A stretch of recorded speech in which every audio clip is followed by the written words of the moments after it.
우리는 지금 계속해서 예수님의 비유를 함께 살펴보고 있습니다. 오늘은 예수님의 비유 12번째 시간이고요. 우리가 오늘 함께 살펴볼 비유는 혼인잔치 비유입니다. 제가 이렇게 질문함으로 시작해보려 합니다. 여러분, 우리 모두는 하나님께 구원받은 백성일까요? 그렇죠. 우리가 지금 여기 모인 이유는 우리 모두가 하나님께 구원받은 백성으로 감격하면서 하나님을 예비하기 위해서 모인 거죠. 맞죠? 자, 그러면 제가 이렇게 다시 질문하겠습니다. 일단 우리가 다 아멘 했으니까 우리는 스스로 하나님께 구원받은 백성이다 라고 생각한다고 하셨죠?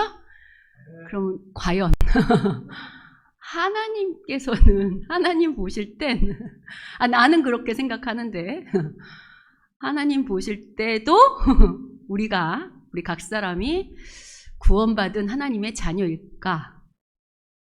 라고 질문한다면 이 확인은 누가 해주셔야 될까요? 하나님께서 해주셔야 돼요. 그러면 하나님께서 이 확인을 어떻게 해주실까요? 성령님으로. 좋은 대답인데 더 정확하게 말씀으로 해주시겠죠. 하나님이 당신의 뜻을 또 여기에 나타내시니까 우리가 말씀을 통해 하나님을 만나는 거잖아요.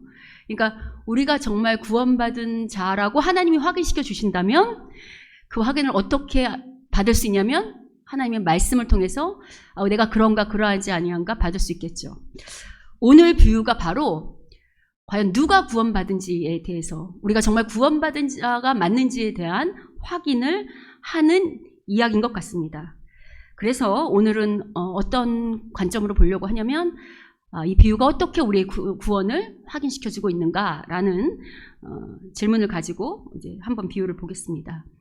여러분이 좀 아까 성경 봉독해서 이미 내용을 아시고 또 유명한 비유니까 아시겠지만 그래도 잠깐 오늘 비유의 내용을 요약하면 어떤 임금이 있었어요. 임금이 자기 아들의 혼인잔치가 있어서 그 혼인잔치를 성대하게 준비하고 그리고 오늘 보면 4절을 보면 얼마나 성대했냐면 소와 살균 짐승 모든 걸 잡고 갖춰서 사람들을 불러요. 그런데 이 혼인잔치에 초청을 받은 자들이 오늘 어떻게 하죠? 이 임금의 혼인잔치의 초청을 거절해요. 거절할 뿐만 아니라 여기 그 5절, 6절을 보시면 임금이 초청하러 보낸 사람들을 오히려 죽이기까지 합니다. 여러분, 지금 이게 누구의 초청이라고요? 예, 오늘도 대통령의 초청이라면 함부로 거절하지 못할 텐데 이 시대는 고대 시대인데 고대 시대 그럼 임금은 모든 권력과 힘을 가진 사람인데 이의 초청을 거절한다는 건 임금을 능멸하겠다는 거잖아요. 근데 여기 지금 능멸해서 초청을 거절한 정도가 아니라 임금이 보낸 종까지 죽여버려요, 사람들이. 그러니까 여러분이 임금이라면 얼마나 화가 나겠습니까? 그래서 임금이 어떻게 하냐면 이 자기 초청을 거절하고 이 자기 종들을 죽인 사람들을 다 진멸하고 그리고 나서 그렇다고 혼인잔치를 안 할 수는 없잖아요. 그죠? 그래서 종들에게 다시 다른 사람들을 거리에 가서 불러오라고 말해요. 아마 첫 번째 초청받았던 사람들은 귀빈들이었을 거예요. 임금의 신하나 임금의 왕궁에 드나들 수 있는 가까운 사람들. 근데 가장 임금과 밀접하다고 생각했던 사람들은 초청을 거절해서 임금이 화가 나서 오히려 거리에 나가서 여기 보면 악한 자나 선한 자나 아무나 가리지 않고 다 데려오라고 합니다. 그래서 이 비유를 잠깐 보면 지금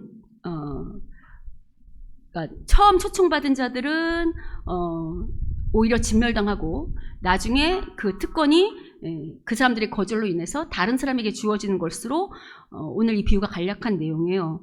그러면 이제 이 내용을 가지고 이 비유가 여기 보면 천국은 이라고 시작하니까 여러분 예수님의 비유는 전부 다 무슨 비유라고 했죠? 하나님 나라 비유. 그러니까 이 비유 역시 무슨 비유예요? 하나님 나라 비유예요. 자, 그럼 이걸 하나님 비유라고 이제 이해하고 오늘 비유의 내용을 좀 해석해 보면 그럼 임금님은 누굴까요? 그렇죠. 하나님이에요.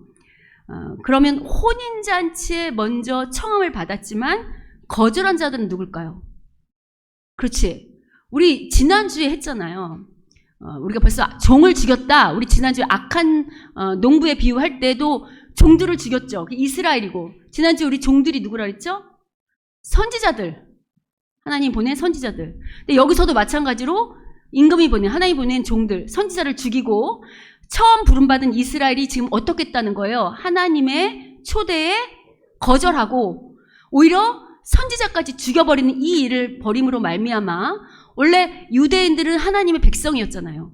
지금 그 특권을 다 잃어버리고 이제 하나님의 백성이 되는 특권은 누구에게 넘어갔냐면 하나님의 초청에 응하는 모든 사람들에게 넘어갔다고 지금 이야기하고 있어요. 실제로 여러분 이제 예수님 이후, 이게 지금 예수님께서 말씀하시는 거니까 예수님 이후 유대인들은 더 이상 유대인이라는 이유만으로 구원받지 못해요. 이제 구원은 유대인이냐 아니냐가 문제가 아니고 모든 민족이 열려 있는데 이 예수님의 초청장, 이 구원의 손내미심을, 이 부르심에 응하느냐 아니냐의 차이로 이제 하나님의 백성 구원이 결정되게 돼 있어요. 맞죠? 아니 그래서 오늘 우리도 여기에 지금 주님의 초청으로 우리가 유대인이 아니고 대한민국 국민이지만 한국 사람이지만 여기 지금 이렇게 예배 자리에 이 초청에 응함으로 말미암아 지금 여기에 나와서 예배 드리는 거잖아요. 그죠?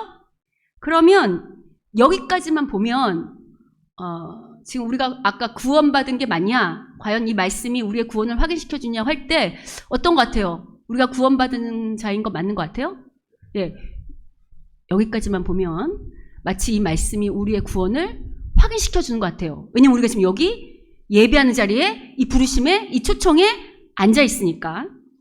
그런데 여러분 오늘 11절을 보면 단지 이 예배 자리에 와서 앉아 있는 것만으로는 구원받았다고 확인시켜 주는 것 같지 않아요. 왜냐하면 오늘 본문 11절을 다 같이 한번 읽어보겠습니다. 마태복음 22장 11절입니다. 읽겠습니다. 시작. 잠깐만요. 마이크 안 넣어요. 다민 마이크 안 넣어? 잠시만요. 이 마이크 여기 이거 좀 해봐. 나온다. 자, 다 같이 읽겠습니다. 22장 11절. 자, 읽겠습니다. 시작. 임금이 손님들을 보러 들어올세 거기서 예복을 입지 않은 한 사람을 보고 그 다음에 12절 같이 읽게요. 11절, 12절, 13절 같이 읽을게요. 다시 읽겠습니다. 11절부터 시작. 임금이 손님들을 보러 들어올세 거기서 예복을 입지 않은 한 사람을 보고 이르되 친구여 어찌하여 예복을 입지 않고 여기 들어왔느냐 하니 그가 아무 말도 못하거늘 임금이 사원들에게 말하되 그 손발을 묶어 바깥 어두운 데에 내던지라 거기서 슬피 울며 이를 갈게 되리라 하니라. 지금 이 오늘 비유를 보면 단지 그 하나님의 부르심에 와서 앉아 있는 것만으로 구원이 확인되는 게 아니라 지금 임금이 어떤 사람에게 쫓아내는데 쫓아내는 이유가 뭐죠? 뭐를 입지 않아서? 예복을 입지 않아서 이 초청잔치, 이 구원의 잔치에 들어올 수 없다고 지금 말하고 있어요. 우리가 이 구절을 잘못 이해하면, 그러니까 마치 예복을 입지 않으면 구원받을 수 없다라는 말처럼 들려서 이걸 잘못 오해하면 구원받으려면 예복이라는 조건이 어떤 조건이 필요한가 보다라고 생각할 수 있는데 그건 그런 말이 아니고 계속해서 여러분에게 말씀드리지만 여러분 구원은 인간의 노력으로 가능한가요? 구원은 인간의 노력으로 가능한 게 아니고 누구의 주권이라 했죠? 하나님의 전적인 주권이에요. 전적인 하나님의 은혜요, 전적인 하나님의 부르심, 전적인 하나님의 우리의 이 주권으로 구원이 이루어지는 거지 인간의 노력으로 구원이 이루어지는 건 아니에요. 그러면 도대체 이 예복은 뭘 말하는가라고 할 때 여러분 결혼식이나 장례식 가본 적 있으시죠? 여러분 결혼식이나 장례식 갈 때 그냥 아무 옷이나 입고 가세요? 아니면 거기에 합당한 옷을 입고 가세요? 그렇지. 아니 결혼식에 가는데 장례식 옷 입고 가면 안 되고 장례식에 가는데 결혼식 옷 입고 가면 안 되잖아요. 그 시기에 맞는 합당한 옷을 입고 가죠. 따라서 이 옷은 뭘 상징하냐면 이 예복은 이미 이 초청에 부름받았다고 한다면, 그러니까 하나님의 전적인 주권으로 하나님의 백성이 되는 구원함을 입었다고 한다면 그 백성은 반드시 구원함에 합당한 반응을 보인다는 거예요. 그러니까 예복이 상징하는 건 구원함을 입은 자의 합당한 반응이라고 할 때, 그럼 구체적으로 이 예복이 상징하는 합당한 반응은 뭘까요? 뭘 것 같으세요, 여러분? 구원받은 자가 하나님께 보여야 되는 합당한 반응. 이거에 답을 주는 책이 있어요. 힌트를 주는 책, 답을 얻을 수 있는 힌트를 주는 책이 있는데 바로 계시록입니다. 우리 계시록 19장 7절부터 8절을 우리 같이 한번 읽어보도록 하겠습니다. 19장 계시록 19장 7절 8절입니다. 읽겠습니다. 시작. 우리가 즐거워하고 크게 기뻐하며 그에게 영광을 돌리세. 어린 양의 혼인 기약이 이르렀고 그의 아내가 자신을 준비하였으므로 그에게 빛나고 깨끗한 세마포 옷을 입도록 허락하셨으니 이 세마포 옷은 성도들의 옳은 행실이로다 하더라. 이 지금 계시록은 뭐를 말하고 있냐면 지금 여기 혼인잔치가 있다는 거 보이세요? 어린 양이 혼인잔치가 이뤘고, 그래서 그 혼인잔치 아내가 자신의 옷을 준비한다는 거예요. 여러분, 구약에서 하나님과 그의 백성, 이스라엘, 그의 백성의 관계를 여러 가지로 설명하거든요. 목자와 양으로도 설명하고, 아버지와 자녀로도 설명하고, 또 하나 대표적인 게 부부관계로도 설명한다 그랬어요. 그래서 하나님이 신랑 되시고, 또 그의 백성은 그의 신부. 신약도 동일해요. 예수님께서 곧 하나님이시니까, 지금 이 어린 양의 혼인잔치라는 것, 곧 예수님의 혼인잔치를 말하는 거잖아요. 그죠? 그럼 예수님의 혼인잔치의 신부가 되는 사람은 누굴까요? 그렇지. 예수님이 신랑이시고, 이제 예수로 인해 구원받은 그의 백성이 우리가 그의 거룩한 신부가 되는 거예요. 그럼 여러분, 신부가 될 때, 우리 다 결혼식 해보셨겠지만, 신부가 될 때 그 예식에 필요한 신부 옷 입죠? 여기도 입어요. 여기서 무슨 옷을 지금 입고 있죠? 세마포 옷을 입고 있어요. 근데 이 세마포 옷이 상징하는 게 뭐라고 말하고 있냐면 바로 뭐라고 말하죠? 옳은 행실. 자, 그러면 이 옳은 행실이라는 것은 하나님 보기에 옳은 행실인 거잖아요. 그죠? 또 있어요. 또 이 계시록에서 우리가 입고 있는 옷이 어떤 옷인지를 말해주는, 힌트를 주는 구절이 있는데 바로 계시록 7장 9절 그리고 7장 14절입니다. 우리 함께 읽어보도록 할게요. 계시록 7장 9절과 7장 14절 읽겠습니다. 시작. 이 일 후에 내가 보니 각 나라와 족속과 백성과 방언에서 아무도 능히 셀 수 없는 큰 무리가 나와 흰 옷을 입고 손에 종려가지를 들고 보좌 앞과 어린 양 앞에 서서 내가 말하기를 내 주여 당신이 아시나이다 하니 그가 나에게 이르되 이는 큰 환난에서 나오는 자들인데 어린 양의 피에 그 옷을 씻어 희게 하였으니라. 우리가 지금 계시록하는 시간은 아니니까 다 설명은 못하겠지만 요 7장의 문맥은 이제 하나님께 구원받은 백성들이 어떻게 하나님을 경배하며 이 종려가지를 들고 환호한지를 말하고 있어요.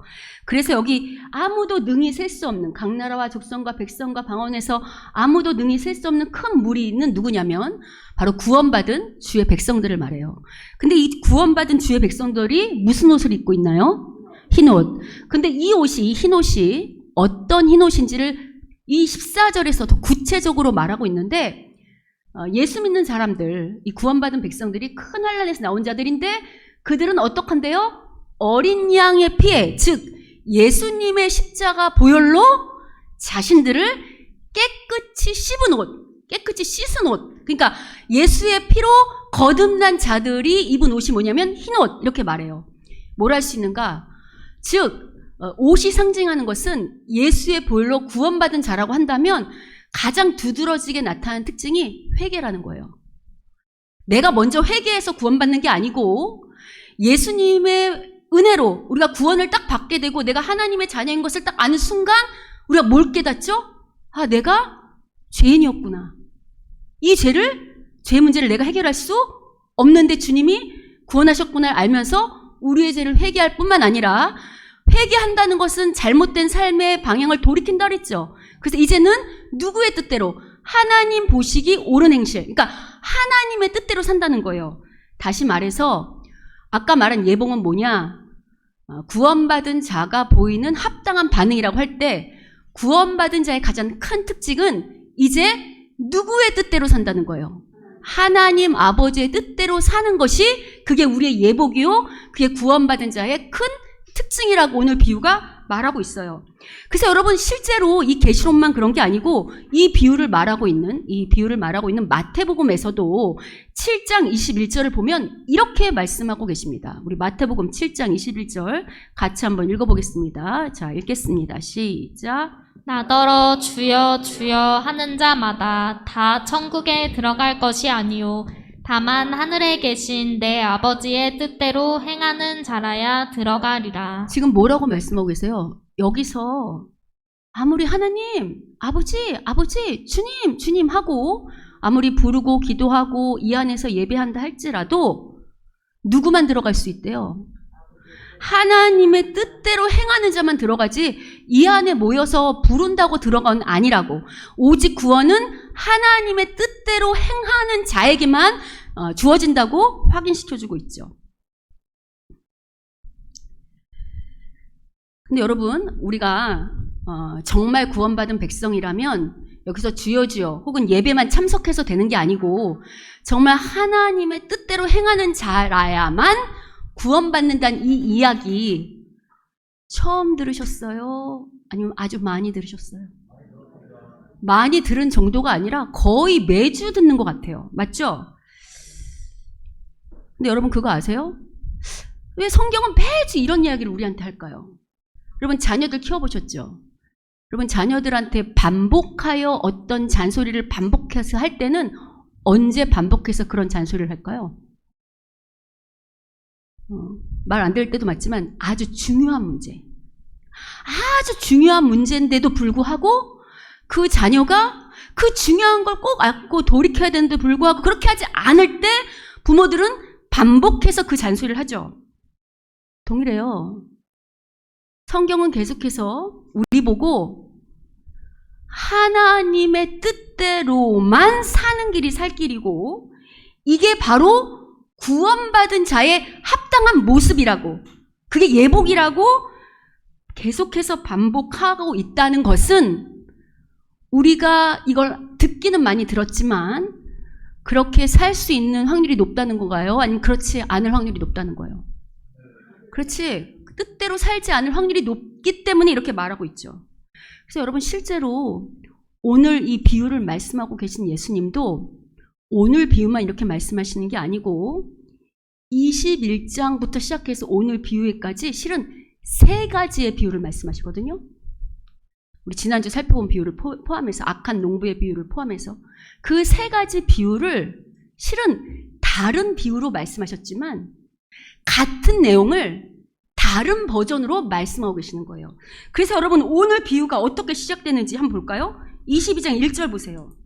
22장 1절. 자, 21장 보시면 한번 읽어보겠습니다. 22장 1절 읽겠습니다. 시작. 예수께서 다시 비유로 대답하여 이르시되. 지금 오늘 비유가 어떻게 시작되냐면 예수님이 다시 비유로 말씀하신대요. 여러분, 다시 비유로 말씀하신다는 건 앞에서 어떤 이야기를 이미 했다는 거예요? 안 했다는 거예요? 했던 얘기를 다시 반복해서 하고 있다는 거예요. 자, 그러면 앞에 비유는 뭐였냐면 우리가 지난주 살펴봤어요. 지난주 살펴봤던 비유가 뭐냐면 바로 악한 포도원의 악한 농부 비유들이었어요. 기억을 좀 떠올려 보세요. 근데 기억을 떠올리시면 지난주에 우리가 악한 포도 농부 비유가 왜 시작되었냐면 바로 마태복음 21장 23절부터 예수님의 권위에 도전하는, 예수님의 초청에 거절하는 바리새인과 서기관 같은 종교 지도자들, 즉 유대인들을 대상으로 그 비유를 시작했다고 그랬어요. 그런데 제가 이제 살펴보진 않았지만 이미 예수님께서 이 악한 농부 비유를 말씀하시기 전에 자기에게 거절하고 도전하는 이 종교 지도자들에게 비유 하나를 더 얘기하셨어요. 그게 어디냐면 바로 21장의 28절에 나오는 거예요. 거기에 보면 21장 28절에 보시면 여러분이 잘 아는 두 아들 비유가 나와요. 제가 우리 교회에서 하지 않았는데 21장 28절을 보면 이런 얘기예요. 어떤 두 아들이 있었는데 아버지가 맏아들한테 뭐라고 하냐면 오늘 포도원에 가서 일 좀 해라 라고 했어요. 근데 이 맏아들이 어떻게 했냐면 예 아버지 가겠습니다 라고 그 앞에선 대답을 하고 그리고 갔나요 안 갔나요? 안 갔어요. 이번엔 아버지가 둘째 아들한테 말했어요. 얘야 오늘 포도원에 가서 일 좀 해라. 둘째 아들은 아버지 앞에서는 싫어요 아버지 이렇게 말했어요. 그런데 집을 나가서는 내가 아버지가 말씀하시는 걸 거역하면 안 되지 하고 뉘우치고 가서 일을 했어요. 그래서 요 비유를 말씀하시면서 예수님께서 자신의 그 적대자들, 자신의 공격하는 그 유대인들에게 물으세요. 너희 생각에는 이 두 아들 중에 누가 아버지의 뜻대로 한 자 같냐? 라고 물으세요. 여러분은 누가 아버지의 뜻대로 행한 아들 같아요? 첫째 아들이에요? 둘째 아들이에요? 그렇지. 비록 싫다고 했지만 실제로 어쨌든 아버지가 일하라는 걸 했잖아요. 첫째 아들은 알았다고 안 가고. 그러니까 이들도 똑같이 대답해요. 근데 이때 예수님께서 뭐라고 말씀하시냐면 이렇게 말씀하세요. 유대인들한테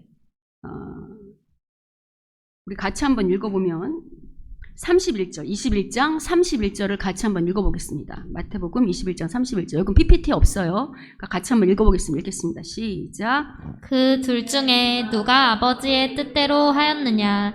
이르되 둘째 아들이니이다. 예수께서 그들에게 이르시되 내가 진실로 너희에게 이르노니 세리들과 창녀들이 너희보다 먼저 하나님의 나라에 들어가리라. 뭐라고 말씀하시냐면 유대인들 대상이잖아요. 첫째 아들이 바로 유대인들이라는 거예요. 너희들은 먼저 부른 맏아들인데 하나님의 부름받은 맏아들인데 하나님 앞에서는 제사를 드리면서 하나님 알겠습니다 하는 척했지만 실제로 삶 속에서는 전혀 하나님의 뜻과 상관없는 삶을 살았기 때문에 너희들이 구원받지 못할 거라고 생각했던 세리, 창기 그리고 이방인과 같은 죄인들이 오히려 하나님의 백성이 되는 특권을 누리게 될 것이라고 경고하세요. 그리고 나서 21장 33절을 보시면 우리가 지난주에 봤던 그 포도 농부비예요. 이건 앞에 있어요. 같이 한번 읽어보겠습니다. 저 읽겠습니다. 시작. 다른 한 비유를 들으라. 한 집 주인이 포도원을 거기까지만. 만들어. 이거 우리 지난주 봤던 악한 포도 농부 비유잖아요. 그러니까 그 둘째 아들 비유 얘기하시고 두 아들 비유를 말씀하시고 다른 한 비유를 들으라 하고 말씀하는 거 보이세요? 그러니까 앞에 했던 얘기를 하고 바꿔서 또 다른 버전으로 악한 포도 농부 비유를 했던 거예요. 여러분 지난주 기억 잘 떠올리시면 똑같은 얘기잖아요.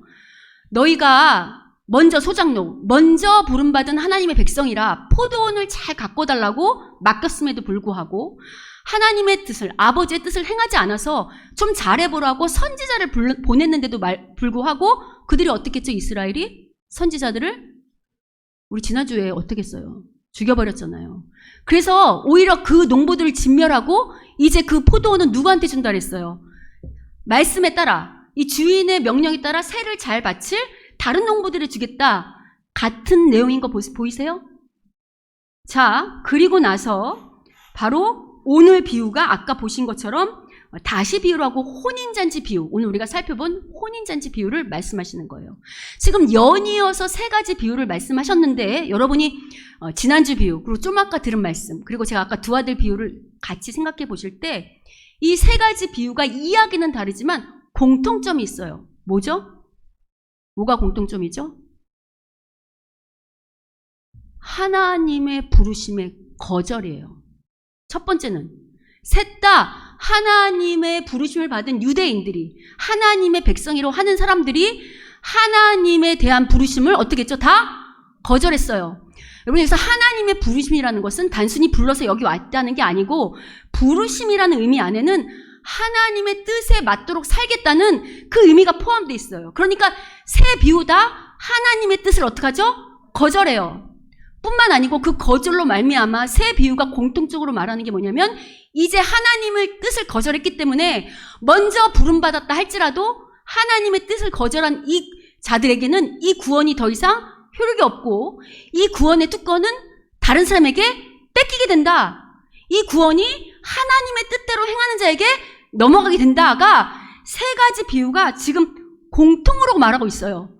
얼마나 유대인들이 이 말을 안 들으면 이 이야기를 듣는 유대인들이 얼마나 강박하고 교만하고 말을 들어도 돌이키지 않으면 같은 자리에서 같은 이야기를 다른 버전으로 또 말하고 또 말씀하시고 또 말씀하시고 또 말씀하시겠어요. 그런데 여러분 잠깐 생각해 보자고요. 여기서 유대인, 지금 이 경고의 말씀을 계속해서 듣는 사람들이 누구라고요? 유대인들이 누구예요? 이 당시는 하나님을 잘 믿는다고 착각했던 하나님의 백성이에요. 그러면 오늘날 이 유대인들, 이 경고의 말씀을 듣는 유대인들이 하나님의 백성이라 한다면 오늘 이 경고의 말씀은 누구에게 하는 말씀과 동일할까요? 그렇지. 내가 구원받았다고 착각하는, 내가 하나님을 아바 아버지로 부른다고 착각하는, 내가 주여 주여 함으로 하나님의 자녀라고 착각하는 우리들에게 하시는 경고예요. 그래서 예수님은 지금 이 비유를 통해서 동일하게, 말씀은 살아서 역사하는 거니까 오늘 우리에게 묻고 계시는 거예요. 얘들아, 너희들 여기다 나를 예배하러 이 자리에 온 거 맞지? 그러면 정말 오직 하나님만이, 오직 주님만이 살 길이라고 그렇게 믿고 있니? 정말 하나님만이 너의 왕이시니? 그렇다면 정말 주님을 그리고 하나님을 최우선순위에 두고 살고 있냐고, 그래서 하나님의 뜻대로 살고 있냐고 물으시는 거예요.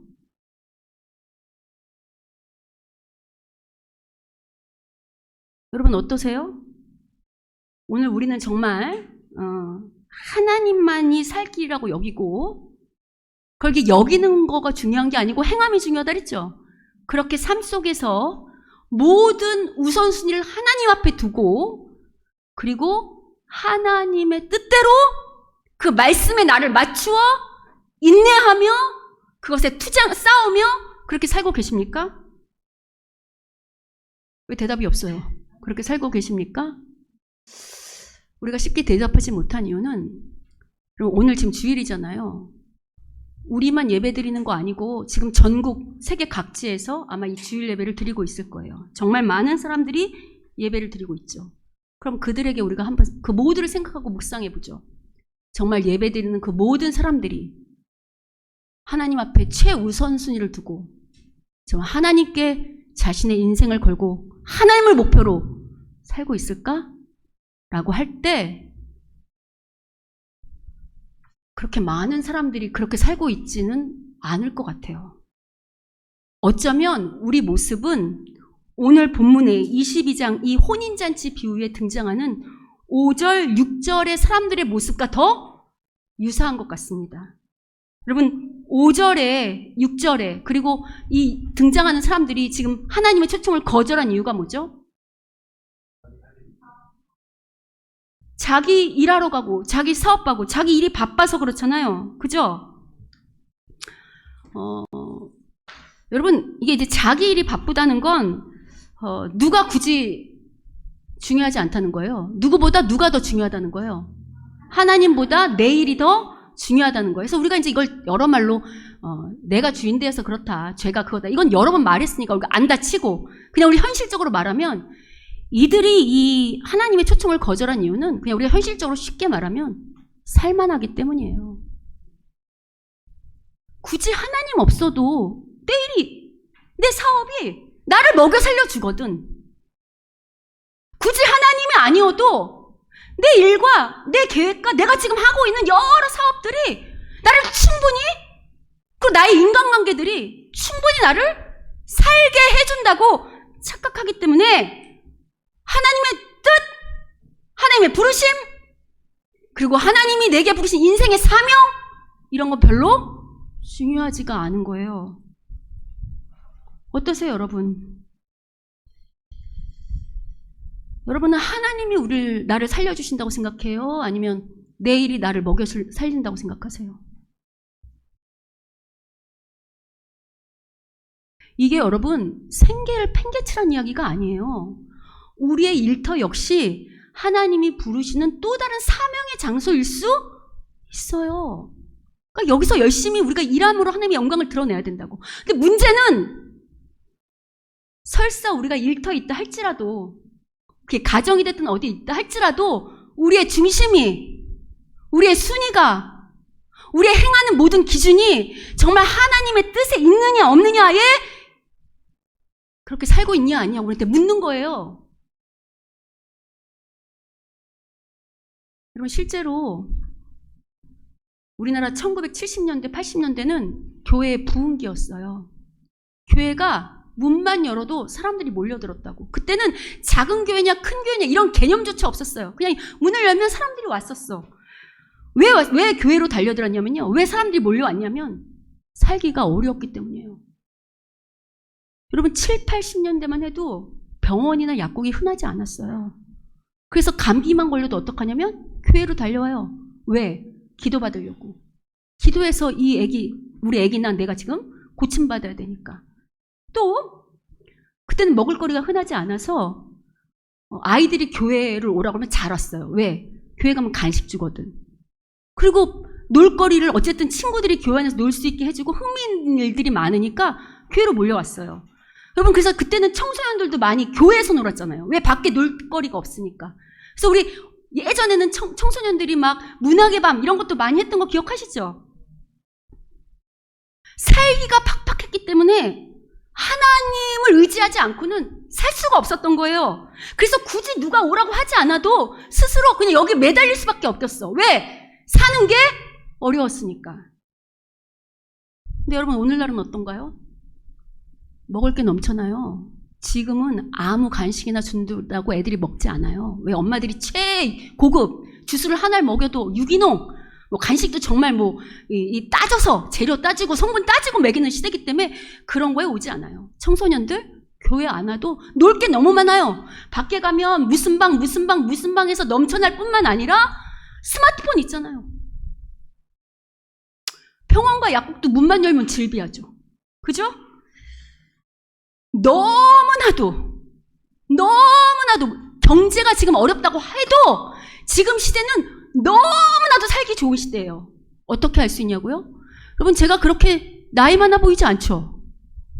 그럼에도 불구하고 제가 초등학교 때 저희 집 방에 위에 냉수를 놓고 자면 얼었어요. 그럼 그만큼 방이 어떻다는 거죠? 냉골이었다는 거예요. 여러분 지금 방에 냉골인 사람들 있어요? 웬만한 집에 에어컨도 다 있잖아요. 차 없는 집 없죠? 여러분 그걸 아셔야 돼요. 인간은 끊임없이 문명과 문화를 발전시키겠지만 문명과 문화와 경제가 발전할수록 우리의 신앙은 타락하고 추락하게 돼 있어요. 실제로 구약의 이스라엘 역사 중에 가장 경제적으로 부흥했던, 북이스라엘 역사 중에 가장 경제적으로 부흥했던 시대가 언제냐면 오므리 왕조 시대예요. 그 오므리 왕조 중에 아합이라는 그때가 아주 경제적으로 부유했는데 북이스라엘 왕 중에 가장 신앙적으로 악한 왕이 바로 아합 왕이었고 북이스라엘의 신앙이 가장 떨어졌을 때가 바로 그 경제적으로 가장 부유했던 오므리 왕조, 즉 아합 왕 때였어요. 그렇다고 하면 어쩌면 오늘 우리도 솔직하게 말하면 그리고 인간적으로 말하면 굳이 하나님 아니어도 어떠세요 여러분? 살만 하시죠? 굳이 하나님이 안 계셔도 살만 하잖아요. 그래서 어쩌면 여러분 우리가 오늘 여기 초청받아서 다 이 자리에 앉아 있잖아요. 어떤 식의 초청인지 모르겠지만 어떤 식의 부름, 초청으로 여기 앉아 있지만 우리한테 정말 개인적으로 정말 하나님만이 너희 살 길이냐? 정말 하나님의 뜻대로 행하는 것만이 살 길이라고 믿느냐고 질문하면 그리고 그렇게 살고 있냐고 물으면 네! 라고 쉽게 답할 사람들이 많지 않을 수도 있어요. 우리 옆 사람한테 한번 물어보죠. 정직하게. 하나님만이 살 길이십니까? 한번 물어보세요. 앞뒤로 물어보세요. 정말 그렇게 생각하고 있냐고. 하나님 뜻대로 사는 것에 목숨을 거냐고, 최우선순위를 두냐고 한번 물어봅시다. 정말 하나님 뜻대로 사는 것에 최우선순위를 두고 계십니까? 물론 여러분, 가장 이상적인 신앙은 살기 어려울 때나 살기가 좋을 때나 빈에 처하거나 부에 처하거나 늘 하나님을 경외하며 그분의 뜻대로 사는 것, 이게 제일 이상적인 신앙이죠. 그런데 우리가 오늘 말씀을 통하고 또 우리 현실을 봤을 때 정직하게 말하면 인간은 살만하면 그렇게 간절하게 하나님을 찾지 않을 확률이 높다고 오늘 우리 비유가 말하는 것 같아요. 그래서 여러분 오늘 비유의 결론의 말씀이 안타깝게도 뭐냐면 청함받은 자는 많되 택함받은 자는 적다 라고 이야기하고 있잖아요. 여러분 참으로 안타까운 것은 십수년 전만 해도 대다수의 그리스도인들은 새벽 예배, 수요 예배, 금요철야, 주일 오전부터 저녁 늦게까지 교회에 헌신하고 예배와 기도에 힘썼어요. 물론 여러분 이 시대의 신앙에 아쉬운 점이 있어요. 너무 종교적인 활동을 강조하다 보니까 실제 삶에서 어떻게 하나님의 뜻을 드러내야 되는지에 대한 고민이 부족했던 것도 사실이에요. 그러나 그처럼 많은 예배와 기도에 시간을 들였다는 것은 뭘 의미할까요? 그만큼 하나님 앞에 최우선을 두고 그만큼 하나님 앞에 간절함, 오직 하나님만이 살기라는 그 신실함이 그 안에 있었음을 말하고 있다고요. 반면에 오늘은 어떻죠? 살기가 너무 좋아요. 바쁘고 여러분 다 바쁘시잖아요. 교회에서 뭐 하자고 하면 다 바쁘잖아요. 그래서 어떡하죠? 주일 예배만 드리는 것으로 작정하고 다른 부르심에, 다른 초청에는 관심 없는 시대가 되고 말았어요. 물론 여러분, 예배를 많이 드리는 것이 그 사람의 신앙의 절평가를 하는 절대 기준은 아니에요. 그러나 우리의 믿음이 하나님을 주인으로, 그러니까 우선순위의 싸움이라고 할 때 우리 자신에게 물어보자고요. 여러분 정직하게 날마다 하나님께 얼마만큼의 시간을 드리고 계십니까? 여러분 밥 벌어 먹고 살려고 내일이나 내 사업 하려고는 목숨 걸고 빠지면 안 돼. 그 약속은 절대 취소할 수 없어. 그 일은 꼭 해야 돼 하고 열심히들 하시잖아요. 나쁘다고 안 했어요. 필요해요. 그럼 그러는 만큼 정말 하나님 앞에 하나님이 나의 살 길이니까 내가 하나님의 뜻대로 살기를 소원하며 하나님 앞에 하루를 아침을 시작하든지 아니면 저녁을 마무리하든지 하나님께 여러분이 정말로 합당한 시간을 드리고 있냐고 질문하는 거예요. 아울러 우리의 기준이 우리가 구원받았다는 확인이 하나님 아버지의 뜻대로 사는 것이라고 할 때 그럼 하나님의 뜻이 뭔 줄 알아야 그 기준에 맞춰 살 거 아니에요. 그죠? 여러분 그 뜻은 어디서 할 수 있을까요? 그래요. 그래서 주님께서는 이 땅에 교회라는 공동체를 세우시고 말씀의 사역자들을 세우심으로 말미암아, 왜냐하면 여러분이 혼자 말씀 읽어서 다 뜻을 알 수 있으면 괜찮아요. 여러분 집에서 혼자 말씀 안다고 뜻이 다 알아지던가요? 그래서 예수님께서 교회 공동체를 세우시고 그곳에 훈련된 말씀의 사역자들을 훈련시켜서 세우셔서 그들을 통하여 말씀을 배우게 하시고 그리고 뜻을 선포하시기도 하시고 우리를 훈련하게 하시고 뿐만 아니라 교회가 어떻게 하나님의 나라를 보여내는지 그런 공동체를 우리 부르셨잖아요. 맞죠? 무엇보다도 여러분 교회 속에서 교회를 통해서 드러나는 하나님의 뜻이 있을까요? 없을까요? 있잖아요. 그리고 구원은 결코 개인적이라고 하지 않았어요. 성경이 말하는 구원은 개인을 포함한 공동체적이라고 그랬어요. 그걸 어떻게 알 수 있냐면 하나님께서 우리 각 사람을 축복하시죠. 맞죠? 근데 우리 각 사람을 축복하시고 우리에게 당신의 뜻을 전하시고 뜻대로 사는 것이 개인의 유익만을 위함인가요? 아니면 그 개인이 잘 서는 것으로 말미암아 그 복이, 그 축복이 다른 사람에게까지 흘러나가길 위함인가요? 그것만 봐도 구원이 결코 개인적이 아니라 어떤 거죠? 공동체적이라는 걸 너무도 잘 할 수 있어요.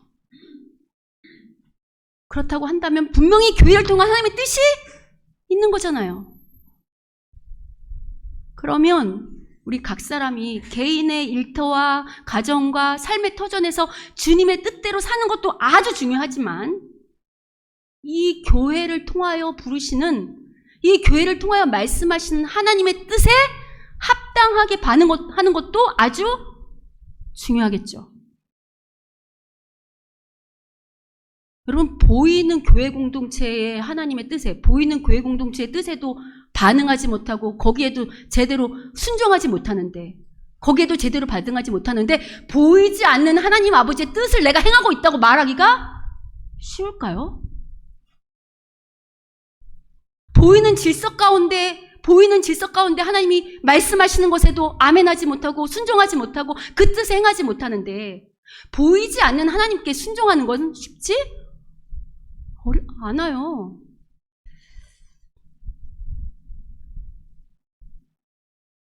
그런 측면에서 제가 오늘 우리 전은석 전도성장님도 김우성을 초청했거든요. 불렀어. 빨리 오라고. 근데 오늘 이 부르심에 아멘으로 화답해서 너무 기뻐요.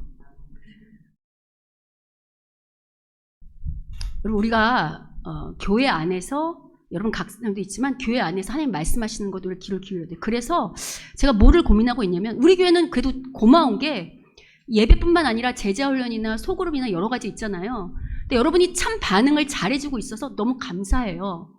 근데 이제 아쉬운 건 말씀을 제대로 알아야 하나님의 뜻에 반응할 수 있는데 우리가 약한 거지 않나, 이런 고민이 많이 있어서 한 달에 한 번 우리 교회에서 한 2시간씩 한 번 정도, 2시간 이렇게 성경을 배우는 정말 그런 시간을 가질까 고민하고 있거든요. 여러분 많이 참석해 주실 건가요? 네, 아멘 하세요. 오세요. 이제 말씀을 마치려고 합니다. 오늘 말씀은 뭘로 마치려고 하냐면, 여러분 오늘 비유의 결론이 뭐라고요? 청함을 받은 자는 많되 택함을 입은 자는 적다. 다시 한번 읽어볼까요? 자, 우리 마지막 말씀 한번 볼까요?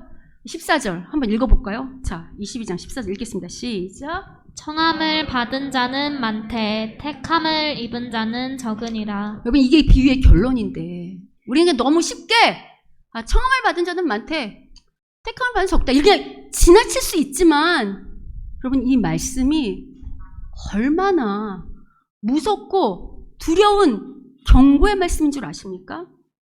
지금 우리가 여기 다 멀쩡하게 다 살만하니까 아무렇지도 않은 척하고 앉아있지만,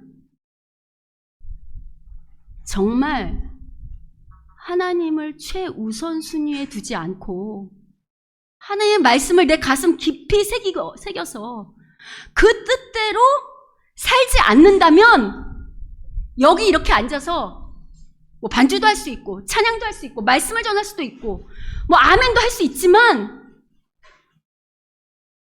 정말 하나님 뜻대로 살지 않는다면 우리의 손발이 다 묶여서 어두운 데 버려져서 슬피 울며 이를 가는, 즉 구원에서 떨어져 지옥불에 떨어지는 영원한 형벌이 있을 거라고 우리에게 말하고 있어요.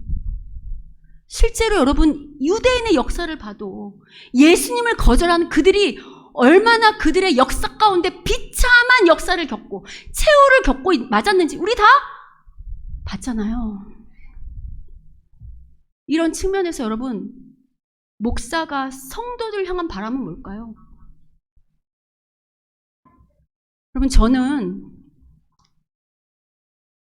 여기 우리 모인 성도들이 한 사람도 안 낙오됐으면 좋겠어요. 제가 가끔 여러분한테 경고의 얘기도 하고 권면도 하고 잔소리도 하는 이유는 이 말씀을 알고 있기 때문이에요. 언제가 가장 속상한 줄 아세요? 여러분이 하나님 별로 중요하지 않게 생각하고 사는 것 같아요. 말씀이 별로 나한테 효력이 없다고 생각하는 거. 말씀이 아무리 말해도 그게 나랑 무슨 상관이 있어? 라는 태도로 살 때. 여러분의 마음속에 하나님이 1순위 아닐 때. 제가 여러분한테 기도 좀 묻잖아요. 그럼 우리 자녀들, 우리 가족들 예수 모르잖아요. 예수님 안 믿는 사람들 여기 많잖아요. 근데 관심이 별로 없는 것 같아. 물으면 다 무슨 기도의 제목을 먼저 내놓냐면 당장 먹고 사는 문제, 건강의 문제. 마음이 미어질 것 같아요. 여러분, 우리 자녀가, 우리 부모가, 우리 가족이 하나님 믿지 않으면 손발이 묶인 채로 어두운데 갇혀 슬프며 일을 겪는 거라고요. 그 일이 멀리 있을 것 같으세요? 이 땅이 짧아요. 길어야 100년이라고. 100년 후에 전혀 다른 세상이 열리는 거라고요. 그런데도 우리 안에 그런 안타까움이 없다는 건 우리 마음속에 누가 없다는 걸까요? 오직 하나님만이 살 길이라는 이 마음이 잘 없는 거예요. 우리가 여기 아무리 앉아서 예배를 드려도 말씀을 비웃거나 설사 말씀이 그렇게 역사하겠어 라는 마음이 있거나 내가 주님의 뜻대로 살지 않는다고 이 세상 사는 게 뭐 그렇게 달라지겠어 라는 생각을 하고 있다면 우린 이 다음 하나님께서 볼 수 없을지 몰라요. 정말 목사로서 간절히 바라는 건 다른 거 없어요. 우리 성도 한 사람 한 사람이 이 말씀이 정말 이 가슴에 새기고 자신의 전 인격에 새겨져서 아 그렇구나. 하나님 뜻대로 살지 못하면 이 땅에서 아무리 평안한 것처럼 보이고 누리고 사는 것처럼 보이고 편안한 삶을 추구한다 할지라도 하나님 나라로 들어갈 수 없는 비참한 최후를 맞게 되는구나를 깨닫고 하나님 앞에 우선순위를 들고 사는 백성이 되는 것, 그게 이 목사의 바람입니다. 그래서 이 말씀이 청함을 받은 자는 많되 택함을 입은 자는 적다는 이 말씀이 우리 교회에는 해당되지 않는 말씀. 우리 교회는 청함을 받은 자 모두가 택함을 얻었다는 그 말씀으로 나아가기를 바라는 것이 이 부족한 목사의 날마다의 기도며 여러분들을 향한 간절한 바람입니다. 여러분, 이 바람이 인간 목사의만의 바람일까요? 그렇지 않아요, 여러분. 하나님이 우리 지금 각 사람에게 말씀하고 계시는 거예요. 혹시라도 우리 자신을 돌아봐서 우리 안에 하나님이 아닌 다른 것이 나를 살 거라고 생각했던 마음이 있다면 오늘 우리 회개하자고요. 그래서 부디 오늘 말씀을 깊이 묵상함으로 청함받은 자뿐만 아니라 택함받은 자의 영광까지 누리는 그런 우리 하나님 보시기 좋은 우리 교회요, 우리 모든 성도들이 되시기를 주님의 이름으로 간절히 축원합니다. 아멘.